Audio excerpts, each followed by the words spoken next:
Hey folks, this is Rhykker with an updated Diablo 4 video on the top 10 best builds for pushing the pit and the tower, releasing soon. These are the 10 most powerful builds in the game that'll deal the most damage and have the most survivability to take on the most challenging content in the game and top the leaderboards. Now this is an update to my previous top 10 video that I released a couple weeks back at the start of the season. We've had a bit of a chance for the meta to settle, and while things are mostly the same, there are a couple of surprises. So do be sure to check out the previous video for more information on some of the builds. We're not going to just rehash everything we covered in that last video, and you can find my video coverage of various ARPGs and all my Diablo 4 guides on my website, Rhykker.com, which brings us to a word from this video's sponsor. I built my website using Squarespace, and I was able to do everything myself quickly and easily and with zero education in the field, all thanks to how easy Squarespace is to work with. Squarespace offers a ton of pre-made, professionally designed website templates for any kind of website,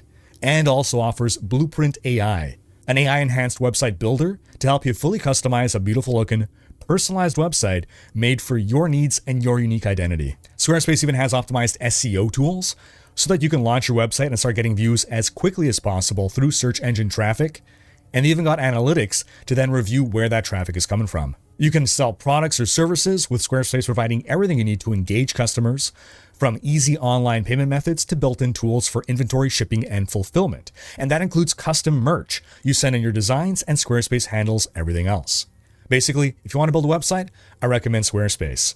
So head to squarespace.com/Rhykker or click the link in the description to start your free trial and use code Rhykker to get 10% off your purchase of a website or domain when you're ready to launch. That's squarespace.com/RHYKKER and use code Rhykker. Starting off at number 10, we have the Shadow Blight Necromancer. Necromancers are in a distinct last place this season for pushing. Now, the entire point of the Shadow Blight build is to trigger Shadow Blight as often as possible, which means to hit enemies with as many instances as shadow damage as often as possible, as quickly as possible, with as many as possible. And so to optimize this build requires a very complex skill rotation that you gotta manage, as well as complex itemization breakpoints to really maximize your benefit of all the various effects. That takes us to number 9, the Crackling Energy Sorcerer. Now, the Sorcerer likely will push a little bit further than the Necromancer, but it is still distinctly behind the other classes. In order to really push with Crackling Energy, which is a fantastic all-around build, by the way, and really fun,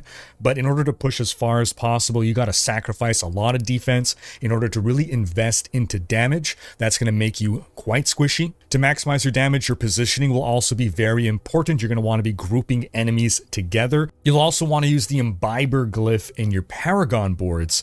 That's gonna mean you're gonna wanna have 0 potions at all times. So you're constantly popping all of your potions, because the fewer potions that you have available to you, the more damage you're dealing, which just further makes you even squishier. That takes us to number 8, the Pulverized Druid. This is a big surprise that it's dropped down from 4th place in our previous video. Now, part of the issue here is that Pulverize, at face value, has a very simple play style. You just slam. Now, the thing is, there's some bugs with Pulverize that if you really want to maximize your damage, there's this sort of weird maneuver that you have to do. From the way that it calculates how you splash into your existing puddles. Maxroll's Boiler fully explains this in his guide, but it's really not a fun way to play the build to maximize your damage. I believe this build could theoretically push further ahead, and we might see it when the tower settles rise higher than 8th place, if people are really willing to go and maximize their abuse of this bug. That takes us to number 7, the Barbarian Lunging Strike build. Now, this build has dropped a little bit from our past top 10, and that's just because a better Barbarian build has emerged. They were very close, but one has proven to be superior. But Lunging Strike is super simple to play. Still a really good build, and probably can push higher than where it is currently in the top 10. If people are really willing to push with this, as opposed to the technically stronger Barbarian build. If you really want to maximize your effectiveness with this build, it requires a double Melted Heart of Selig. So the Melted Heart of Selig mythic item currently in the meta is considered useless unless you have a double. In other words, you get it as a sanctified power somewhere, and you also equip it, because then you double benefit, and there's a couple builds that could actually make use of the double Melted Heart of Selig, and this is one of them. That takes us to number 6, the Rogue Heartseeker build. Now this build plus the next two builds, the 5th place and 4th place build, these are all competing fiercely for 4th place. Things are pretty close. The balance overall this season isn't too bad, Paladin aside. Now the pushing variant of this build, to go as far as possible in the pit or in the tower, is actually going to make use of the new unique crossbow, the Orphan Maker. And this is going to drastically change the playstyle as well. It's going to go from a ranged sniper to more of a shotgun blast. You're going to be in melee, close range with the enemies. Playstyle is going to be a lot slower. And to maximize your damage, you're going to want to be grouping, pulling in enemies to spread out your AoE. Now, this is a skill-intensive build. There's a complex skill rotation to manage here, so it might rise higher as people become better skilled at running this build, because maximizing the damage of Shadow Clone is a huge part of the build, and you got a complex skill rotation to make that happen. That takes us to number 5, our Spiritborn build, which is replacing Evade. Evade came in at rank 10 on our previous top 10, and now we have the Payback Spiritborn, which was not on our list previously.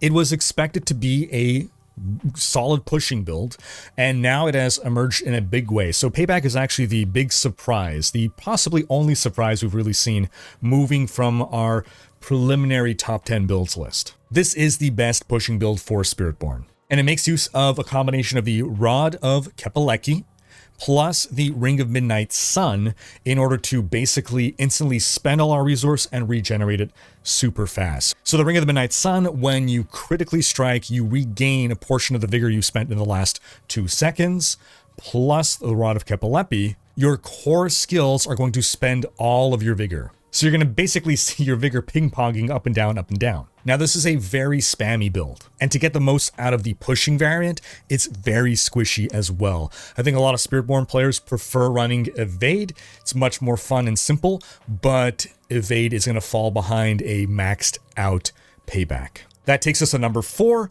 the Hammer of the Ancients Barbarian, which has proven to be a little bit better than Lunging Strike for pushing. That said, it is trickier to play. Lunging Strike is pretty straightforward. You just zip to enemy, hit, whereas Hoda is going to require a bit more positioning. Basically, it means that Hoda better rewards tactical play and skill. And if you happen to have a double Melted Heart of Selig, well, Hoda can also make use of that. Both Barbarian builds, the technical best variant of them uses a double Melted Heart, but you do not need a double Melted Heart to run these. All right, now before we dive into our top 3, we're going to once again make mention of a couple honorable mentions. First off, just like last time, the Wing Strike Paladin. Not going to be topping the Paladin charts, but still an excellent build. It'll push very far in the tower and pretty easy to play as well. And in fact, to get the most out of your Wing Strike build, you're going to want to take the Imbiber glyph in your Paragon board. Just like with the Sorcerer Crackling Energy, you're going to want to drink all your potions as much as possible to have 0 potions to maximize your damage. You're also going to want to roll onto your pants extra potion capacity so that you have even more potions that you're not using and therefore benefiting from their extra damage. Paladins don't have to worry about being nearly as squishy as the Sorcerers though. Now another honorable mention, a build that actually emerged pretty much right after I made my top 10 video, the Oradin. Now this is the easiest to run build in the game, and for how powerful it is, it's just absolutely bonkers. It's a joke. You use the Dawnfire gloves, and these make Holy Light's passive now deal a bunch more fire damage every second around you. Each time an enemy dies in this aura, its damage increases. So basically with this build, we call it an Oradin because you equip all 3 of your auras and you can just sit there and everything around you dies. For any form of T4 content, you can literally AFK with this build. You can crush pits, you can crush most content in this game absolutely brainlessly. Now for the absolute strongest pushing variant to go as deep as you can possibly go in the tower, you will unfortunately have to push at least 1 button. Sorry. We bring Shield Bash into the build as a mobility skill to trigger a Moni rune, which we're going to use with a combination of the Se rune to spawn wolves. Because let's have wolves too, why not? This is by far, though, the easiest build on this top 10 list. So if you just want the absolute easiest thing that's going to push you as far as possible into the tower with as little skill needed as possible, this is going to be the build. Okay, that takes us to our number 3 build now, and that's going to be the Paladin's Blessed Shield build. We previously had Blessed Shield in second place. It's a tight race for second place here. We might see some back and forth. Now, Blessed Shield has a bit of a rotation to it. With your Ward of the White Dove unique, Blessed Shield deals a bunch more damage. Casting another skill makes your next 3 Blessed Shields double this bonus. So you're going to want to be properly using your rotation if you really want to maximize your damage with this build. It's not terribly complex, but compared to the Oradin, it's a 500 IQ build. That takes us to number 2, the Paladin's Blessed Hammer build, aka the Hammerdin. Now, there has been much Herald of Zakarum slander over the course of this season that, oh, it's actually a bad choice. Look, Herald of Zakarum, the unique shield, is a very, very, very good choice for this build. But if you want to push absolutely as far as possible as you can in the tower, squeeze out every little bit of damage, yes, a perfected legendary shield will be better. Getting crit chance on that shield will be key to squeezing out every little bit of extra damage as you can get.